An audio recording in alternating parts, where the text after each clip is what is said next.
Soy un reportero algo especial. Recorro los lugares y los hechos que han sentado las bases de lo que somos hoy en día. Me gusta ver, preguntar, investigar y contar lo sucedido, porque soy un reportero de la historia.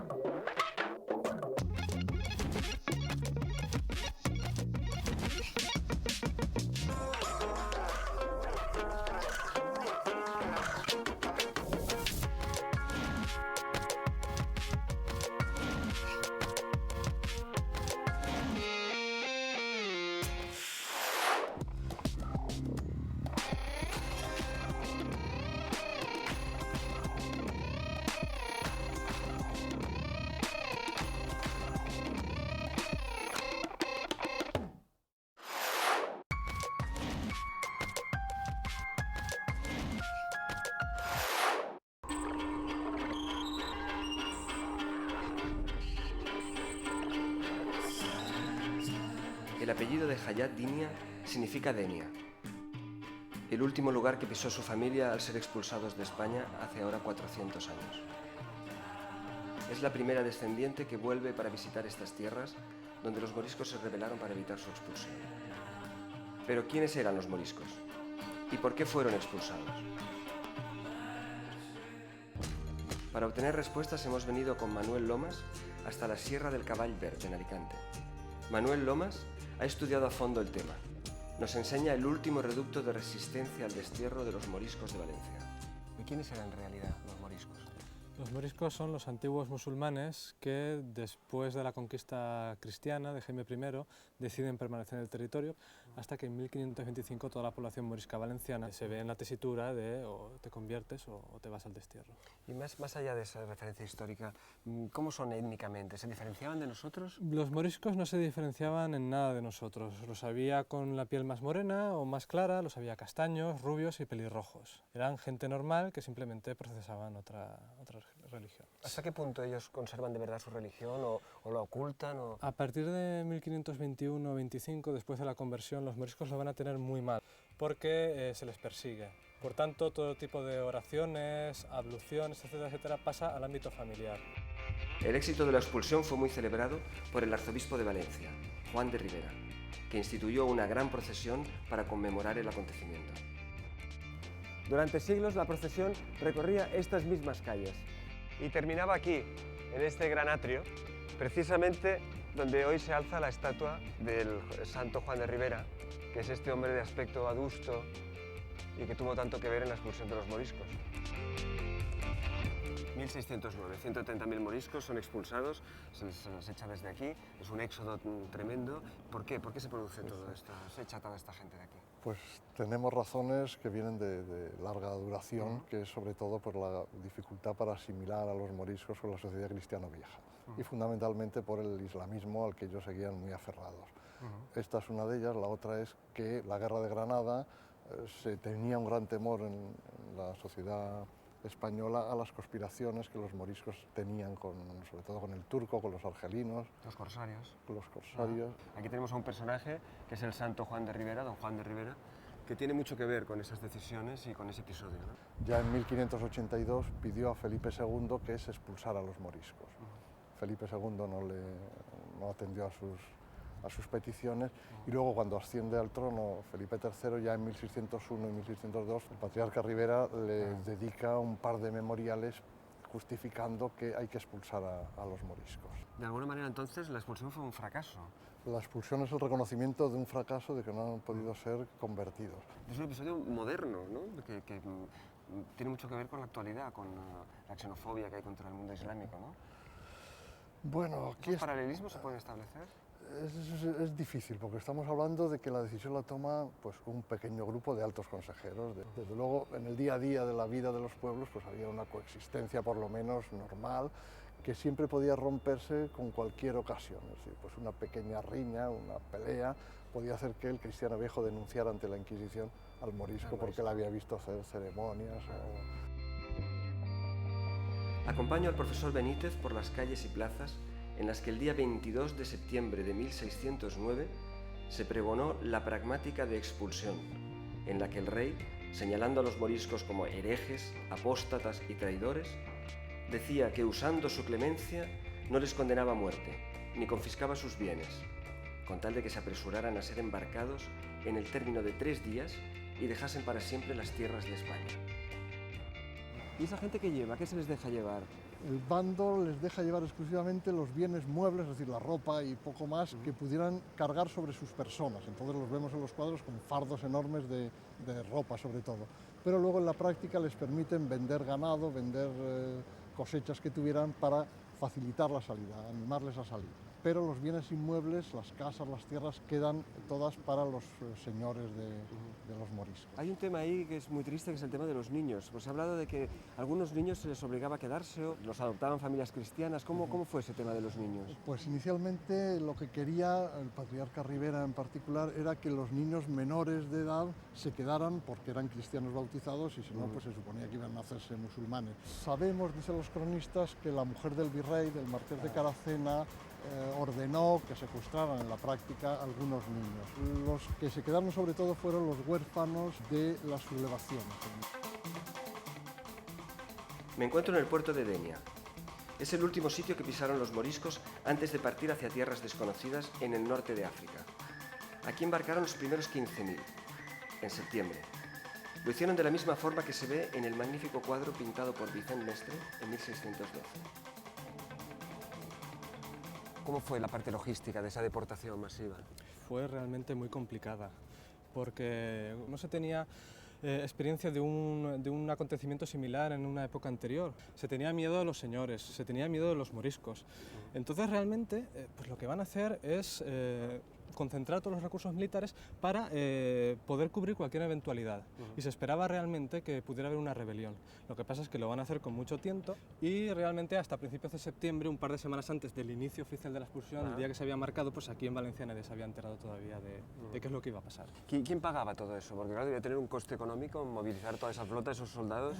En principio, el rey Felipe III quería dejar claro que él no quería tener ningún provecho económico por la expulsión de los moriscos. Él expulsaba a los moriscos por un problema político y religioso. Aquí tenemos un escenario, es el castillo, que aparece en un cuadro sobre el embarque. Y luego por aquí detrás de estas montañas es donde se produjo una de las revueltas, porque hubo una resistencia, hubo realmente un foco de resistencia. Hubo un foco de resistencia, sí. La mayoría de los moriscos se decidieron embarcar pacíficamente y el puerto de Denia fue el puerto principal. Aquí se embarcaron unos 40.000 de los 130.000 moriscos que en total se embarcaron. Lo que pasa es que muchos moriscos de esta zona no quisieron embarcarse y van a intentar resistir en sus poblaciones y algunos de ellos van a comenzar a subir a las montañas. Se dice que a la espera de recibir noticias y va a ser el punto, el germen de las futuras rebeliones. Esa es la zona de Murla, ¿no? La zona de Murla, sí. Pero no todos los moriscos se resignaron pacíficamente al destierro. En el interior de la comarca de Denia, la Marina Alta, en un valle mal comunicado, la población morisca se hizo fuerte y resistió a las tropas de la corona durante un mes. Para contemplar el escenario, subimos a la torre de la iglesia de Murla, la torre que aparece en una pintura de la época, obra de Jeroni Espinosa. ¿Por qué eligieron este sitio, este emplazamiento? El Valle de Laguar es uno de los puntos tradicionales de resistencia musulmana, mucho antes de la rebelión de Laguar. ¿Y cómo se desarrolla? ¿Es una operación muy cruenta? ¿Hay muchos muertos? Porque sabemos que hay una desesperación por parte de los moriscos, ¿no? Sí, claro. Date cuenta que los moriscos van a quedar encerrados en el alto de esta montaña. Entonces realmente no tenían escapatoria. Algunos que intentaron bajar precisamente por esta ladera fueron rápidamente apresados. Desde 1563 los moriscos valencianos estaban desarmados. Entonces en el momento de la rebelión no contaban realmente con nada, contaban con unos aperos de labranza reconvertidos en armas y unas poquísimas armas de fuego. Precisamente desde esta montaña, desde la cumbre, van a lanzar a los cristianos viejos de Murla, de esta población, piedras de molino, ruedas, que van a caer sobre la población causando verdaderos estragos y un miedo tremendo en la población hasta que llegan las tropas, hasta que llegan los tercios. Cuando llegan los tercios, los rebelados saben realmente que ya sus correrías por el llano y por estas laderas se habían terminado. ¿Y por qué siguen? ¿Qué esperanza tienen? ¿Qué están esperando aquí en medio de la montaña? Había una leyenda muy difundida entre los moriscos valencianos que un caballero verde llamado Al-Fatimí había sido tragado por la tierra durante sus luchas, en la época de la Reconquista, durante sus luchas con el ejército cristiano de Jaime I. Se decía también que si algún ejército cristiano intentaba asediar la montaña, llegado un punto no podrían seguir avanzando porque la tierra se abriría, saldría este caballero verde al-Fátimí y les derrotaría, y sería el comienzo de la nueva reconquista, de la reconquista musulmana de la península de Al-Ándalus. ¿Qué hay de verdad en eso de las violaciones por el camino y los robos a esa pobre gente desgraciada? Se sabe que algunas moriscas van a ser violadas, se sabe que algunas moriscas van a ser cogidas y se las van a utilizar como trata de blancas, se sabe que se van a coger niños, también niños que se van a esclavizar, incluso se comenta que a algunos les van a errar la cara para reconocerlos y decir esta es mi propiedad, esto lo van a hacer los soldados. Después de la rebelión. ¿Es que decís con un hierro al rojo vivo? Sí. Hubo intentos de errar a los niños precisamente para señalar que eran propiedad de tal o cual soldado después de la rebelión. Algún fragmento de la crónica de Gaspar Escolano es terrible. Los niños de Teta eran arrebatados de los brazos a las madres y los estrellaban en las peñas. Y por no detenerse a quitarles los zarcillos a ellas, les cortaban las orejas. Muchas mujeres se cubrían el rostro con las faldillas y abrazadas a sus hijos se arrojaban por las peñas abajo. Y todos los que caían heridos, antes de ser muertos eran despojados y quedaban desnudos. Sin suministro de agua y comida, los últimos supervivientes de la revuelta firmaron su rendición y fueron todos deportados. Y así acaba esta historia de los moriscos. Una historia dura, una historia de guerras, una historia de intolerancia, una historia de violaciones, de muchas cosas que nos suenan a hoy en día. En ese sentido, probablemente estas ruinas que tenemos aquí detrás guardan algún secreto o algún mensaje para nosotros.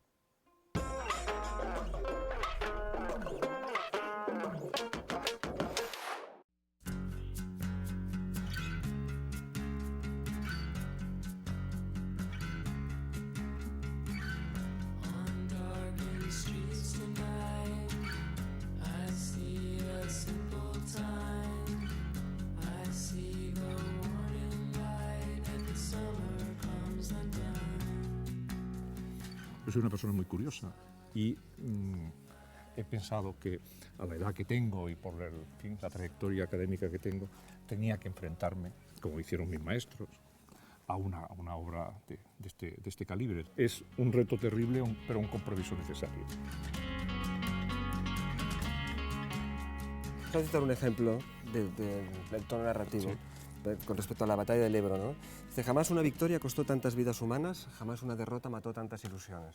Es una cosa realmente sorprendente en un libro de historia al uso, ¿no? Bueno, es muy tolstoiano, ¿no? Es decir, habrás visto que hay una dimensión, incluso el tamaño, ¿no? Es decir, la idea de cómo el relato te tiene que atrapar al ver que es una historia plural, sosegada, tranquila, muy tolerante. A la gente le ha gustado esa sensación de decir, no tomas partido. No hay que tomar partido, hay que tomar partido por la narración. Dices que en la historia de España hay una especificidad, hay algo que nos hace diferentes. Eso queda bastante claro en el libro. ¿Por qué crees que es así? Bueno, porque nuestro ritmo de la historia ha sido siempre un ritmo de encrucijadas permanentes. Es como un microcontinente. Y al ser un microcontinente, la historia de España tiene ese elemento de fascinación, porque es como si estuvieras haciendo una historia casi mundial, pero en un pequeño país, porque tiene una meseta poderosísima, pero sin embargo, España se ha construido sobre la periferia. Las grandes civilizaciones han estado siempre alrededor del mar.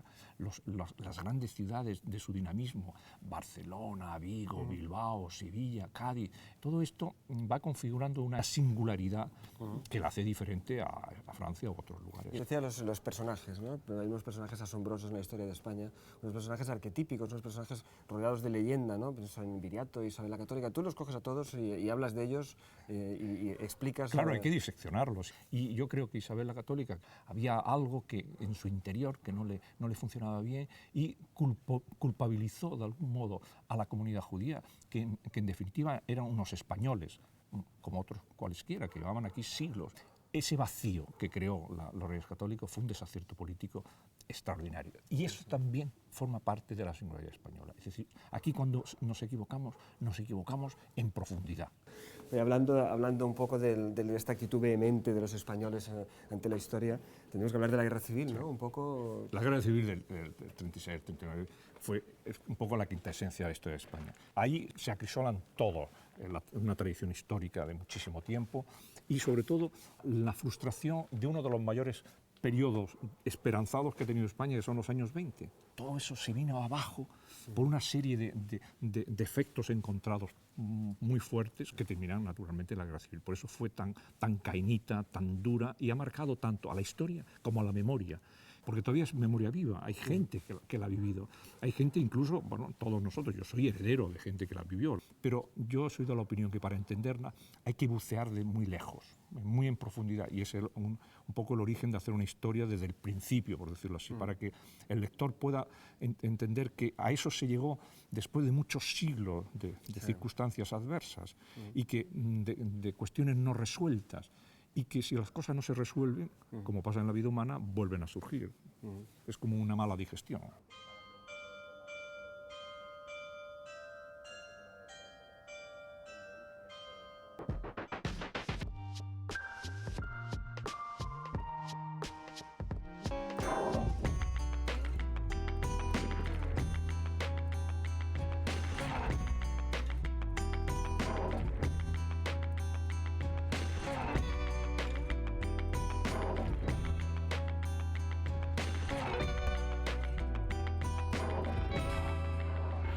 Vivir a muerte recoge un centenar de cartas de condenados franceses a la pena capital, rehenes y miembros de la resistencia. Son cartas escritas muy poco antes de las ejecuciones, la mayoría por fusilamiento. 21 de febrero de 1944. Prisión de Fresnes.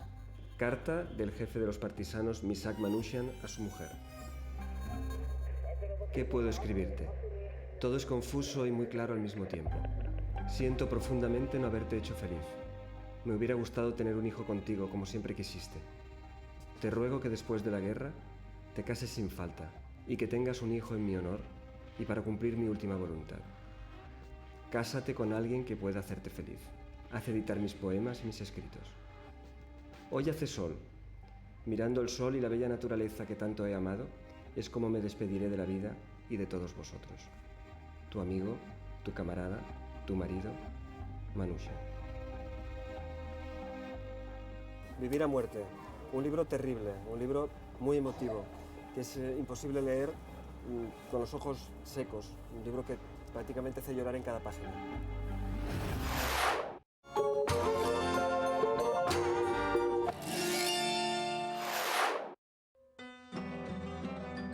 El Prado siempre proporciona maravillosas sorpresas.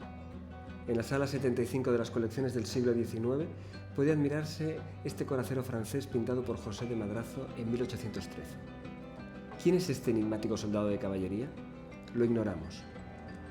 Parece distante, ensimismado, y queremos adivinar en su rostro las marcas de las pasadas aventuras.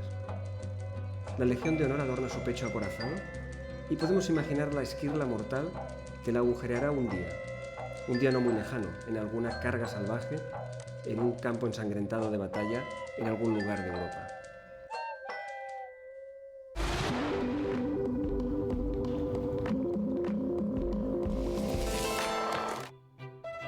¿Qué tienen los faros que ejercen esa fascinación sobre nosotros? Nuestra memoria está llena de faros, faros que destellan con un mensaje de emoción y aventura. Pero hay uno arquetípico, el padre de todos los faros, el faro de Alejandría. La película Ágora lo ha rescatado. Ver su reconstrucción cinematográfica me ha hecho volver a caer en la fiebre de los faros. El deseo de verlos y volver a sentir la fuerza que ejercen sobre la imaginación. Faros. ¿Qué me sugería tan poderosamente la imagen de Ágora? De repente lo recordé y fui tras ese recuerdo. Poca gente sabe que en España tenemos un monumento que podríamos considerar heredero del Faro de Alejandría. Y por eso hemos venido a La Coruña, porque aquí está, es la Torre de Hércules. Una maravilla, ¿verdad? 59 metros. Un aspecto sensacional de poderío y antigüedad que hace latir más rápido el corazón. Si alguien puede ayudar a satisfacer mi curiosidad, es José María Bello. No podría encontrar a nadie mejor para guiarme por la torre. Bueno, estamos dentro de la torre ahora. Sí, sí. En la parte romana, prácticamente íntegramente romana. Salvo añadir, los tubos de bronce son del año 94 y alguna pequeña reparación en algún momento, pero básicamente lo que tenemos es romano, con aparejos de tres tipos, además, el sillarejo este de la pared, los grandes sillares de las puertas y de las ventanas y de los vanos, y el opus cementicio, que es el hormigón romano de las bóvedas de medio punto. Estamos en el vientre de la torre, tragados por la historia y la leyenda. En sitios así uno siente la aplastante sensación del tiempo y la fragilidad de la piel y el hueso ante la piedra perenne. ¿Para aquí subían para encender la luz del faro arriba? Sí, sí, por supuesto. Pero no solo. Vamos a ver, en época romana no sabemos. Podemos imaginarnos lo que queramos, pero no tenemos ningún dato. Además de que esta no era la escalera. La escalera iba por fuera, por donde la rampa, etc. El motivo fundamental de subir es para usar la torre como puesto de vigilancia.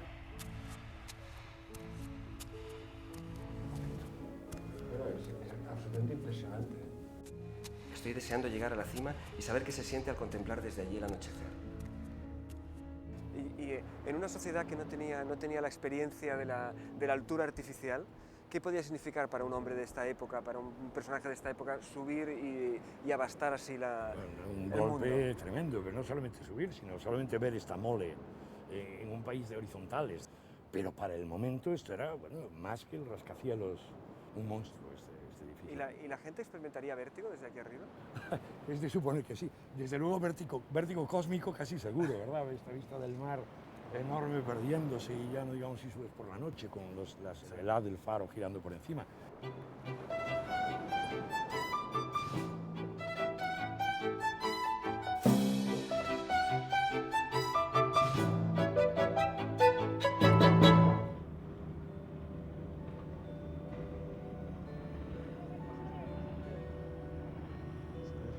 José María Bello me ha invitado a visitar el Museo Arqueológico de La Coruña.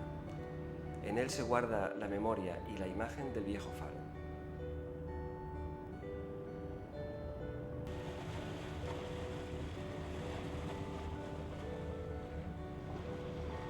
¿Qué hacían los romanos aquí? Lo mismo que en otros lados, dominar, conquistar, aprovechar recursos.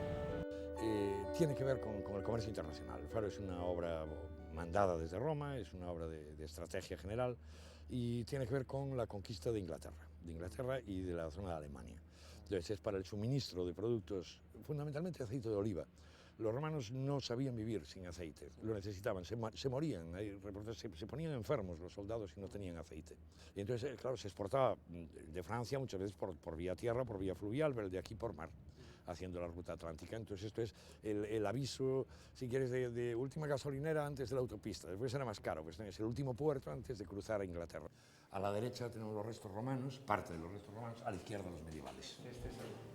Esta es la reconstrucción. Esta es la reconstrucción. Esto no es una exactitud milimétrica porque no sabemos cómo era, pero es perfectamente plausible y es una hipótesis muy razonada y muy razonable, desde luego. ¿La cúpula? La cúpula ya estaba y es donde seguramente sería el fuego.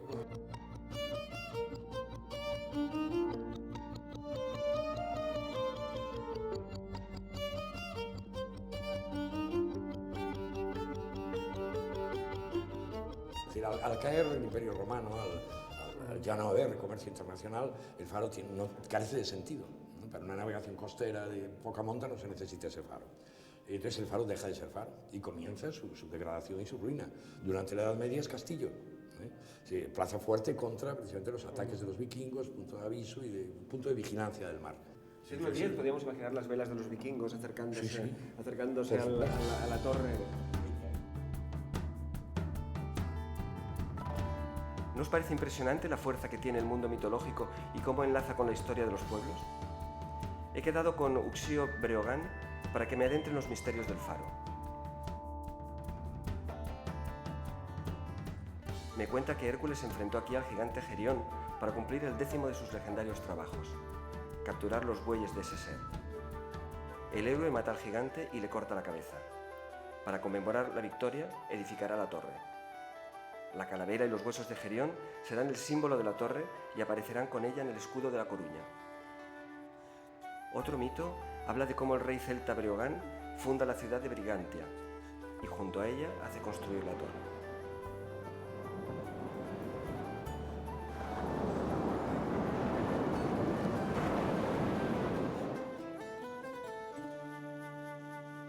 ¿Hay alguna evidencia de esta antigua ocupación céltica? Lo que podemos hablar es sobre todo de cómo la toponimia nos remite a un rey, el rey Breogán, que sería el rey el que le daría nombre al espacio de Brigantium y que en todo caso en gran medida le daría también nombre a esta propia torre, ¿no? ¿Y luego cómo enlaza con Hércules? ¿Qué hacía Hércules aquí? Lo que estamos hablando es de una dicotomía que nos habla, por una parte, del substrato céltico y por otra, de esa realidad romana que intenta, en todo caso, sobreponerse a ese sustrato céltico. Esto es interesantísimo. O sea, los romanos ocuparían no solamente el espacio físico, sino incluso el espacio ideológico y religioso de los celtas. Exactamente. Lo que está claro es que aquellos símbolos, aquellos restos, aquellas características en base a las cuales se afirma que Irlanda es una nación de origen céltico o Bretaña o Gales, y se desarrollan y existen de la misma manera aquí en Galicia. De tal manera que este emplazamiento en el que hoy estamos nos habla efectivamente de todas esas realidades, ¿no? Hasta ahora he averiguado que la torre ha visto a los romanos, ha contemplado los amenazadores drácars de los vikingos y a la flota del corsario Drake. Ha escuchado los cañonazos napoleónicos durante la Guerra de Independencia y ha iluminado el comercio con las Indias. No es raro que esté en el centro de tantas leyendas. Antes de marcharme necesito completar este círculo de historia, arqueología y leyenda.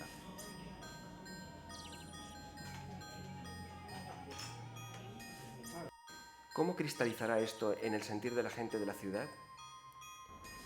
Nadie mejor que Segundo Pardo para ayudarme. Es sorprendente ver, y aquí en la plaza lo vemos, cómo se ha incorporado la torre, se ha incorporado al escudo de la ciudad, ¿no? Los ciudadanos de Coruña no pueden vivir sin su torre, es su símbolo representativo, es su seña de identidad. Digamos que es la seña de identidad de un pueblo. Y entonces tenemos, por ejemplo, que hay más de 200 comercios que llevan el nombre de la torre.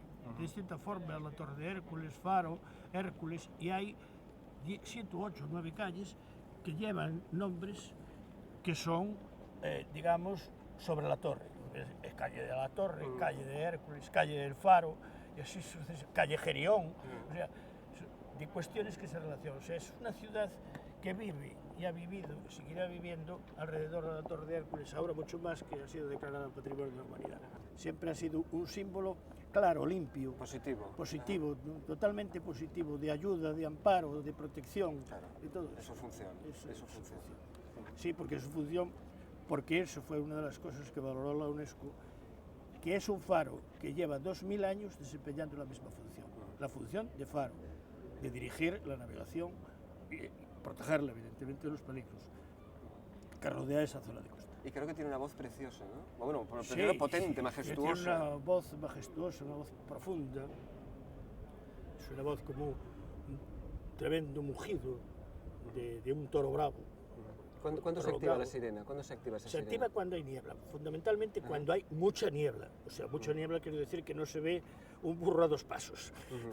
O sea, así se activa la sirena, así la activa la sirena. ¿Y cómo es el ruido? ¿Cómo es? Pues digamos que es así. Es un ronquido profundo que se aleja de la lejanía, llega hasta las 14 o 20 millas de costa. El mugido, el rugido de la sirena de la torre.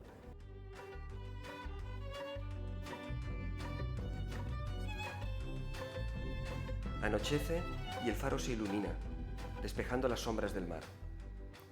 Vinimos con el faro de Alejandría en la retina de la imaginación y regresamos con la imagen imborrable de uno de los monumentos más conmovedores de nuestro mundo.